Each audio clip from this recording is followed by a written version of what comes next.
உங்களுக்கு பிடிக்காத ஒரு விஷயத்த பிடிக்காத சிலர் செய்ய சொல்லி நிர்பந்திக்கும் போது அதுக்கு மறுப்பு சொல்ல கஷ்டமாக இருக்கா? தயக்கமாக இருக்கா? இல்லை சொல்கிறவங்க என்ன நினைப்பாங்களோ, நம்ம செய்யலைன்னா அது ஒரு கெட்ட பேர் ஆகிடுமே, நம்மளை சுயநலவாதின்னு சொல்லிடுவாங்களே, செய்யலைன்னா நமக்கே குற்ற உணர்ச்சி ஆகிடுமேன்னு ஒரு தியாகியாக மாறி அடுத்தவங்களுக்காக சில விஷயங்களை செய்து முடிக்கிற நபரா நீங்கள்? இல்லை அப்போதைக்கு வேண்டா வெறுப்பாக அந்த விஷயத்தை செஞ்சு முடிச்சுட்டு அதுக்கப்புறம் மறுத்துருக்கலாமோ அப்படின்னு அப்போதான் தன்னம்பிக்கை இழந்ததை நினச்சி ஒரு சுதாரிப்புக்கு வர நபரா நீங்கள்? இதுவும் இல்லையா? சரி, நோ ஃபைட்ஸ், நோ குவாரல்ஸ். எதுக்கு பிரச்சனை? நான் தான் தப்பு, நான் தான் பொறுப்பு. இப்போ என்னப்பா சாரி அப்படின்னு எல்லா ப்ளேமையும் எடுத்து உங்கள் மேலேயே போட்டுக்கிற ஆளா நீங்கள்? உங்களை தாங்க பீப்புள் ப்ளீசஸ்ன்னு சொல்லுவாங்க. நீங்கள் உங்களுக்காக வாழ்கிறத விட அடுத்தவங்கள நினச்சி அவங்க என்ன சொல்லுவாங்க, இவங்க என்ன சொல்லுவாங்கன்னு அடுத்தவங்களுக்காகவே வாழ்ந்துட்டு இருப்பீங்க. இப்படி பீப்புள் ப்ளீசஸாகவே இருக்கிறது சோஷியோட்ராஃபிங்கிற ஒரு பர்சனாலிட்டி ட்ரேட், ஒரு ஆளுமை குணாதிசயத்தோட சம்மந்தப்பட்ட விஷயம்.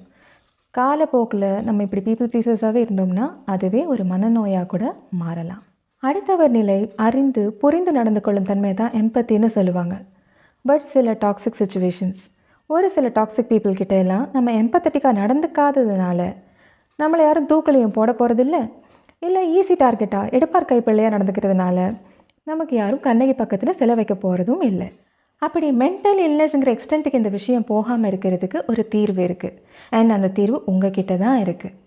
குரலை உசத்தாமல் இமோஷ்னல் ஸ்டெபிலிட்டியோட கிளியரான ஒரு டோனில் டைரெக்டாக நீங்கள் சொல்லக்கூடிய ஒரு நோ தான் இதற்கான தீர்வு. பல இடங்களில் நோ சொல்லணும் தான் எனக்கும் ஆசை, சொல்கிறது தான் சரி, பட் அப்படி சொல்ல முடியாதுல்ல அப்படின்னு நிறையா பேர் எக்ஸ்கியூசஸ் வச்சுருப்பீங்க. ஏன் சொல்ல முடியாது? நோ சொல்ல வேண்டிய இடத்துல தயங்காமல் மறுக்காமல் நோ சொல்லுங்கள். அப்படி உங்களுக்காக நீங்கள் ஸ்டாண்ட் எடுத்து சொல்கிற ஒரு நோனால் ஒரு சில மணி நேரங்கள், ஒரு சில நாட்கள் இவ்வளோதான் உங்களுக்கு டிஸ்கம்ஃபர்ட்டாக இருக்கும்.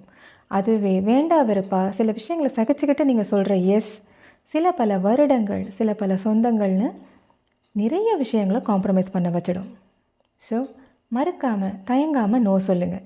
நீங்கள் நோ சொன்னதுக்கப்புறமா உன்னால் முடியாதுல்ல, நீ தான் நோ சொல்லிட்டே அப்படின்னு நம்மளையே ஒரு குற்றவாளியாக நம்மளே பார்க்குற அளவுக்கு தோன்ற சில சொந்தங்கள் நம்மளை சுற்றி இருப்பாங்க. அவங்கள இக்னோர் பண்ண கற்றுக்கோங்க. ஏன்னா they are called the manipulators. ஒரு சரியான டெசிஷன் எடுத்ததுக்கப்புறமா அதை நினச்சி வருத்தப்படுறதுனால அந்த டெசிஷன் தப்புங்கிற அர்த்தம் கிடையாது. ரைட் டெசிஷனுக்கு அப்புறமா நம்ம சேடாக இருக்கிறதுல எந்த தவறும் இல்லை. ஸோ உங்களுக்காக வாழக்கூடிய தருணங்களை ஒருபோதும் விட்டு கொடுக்காதீர்கள். தேங்க்யூ.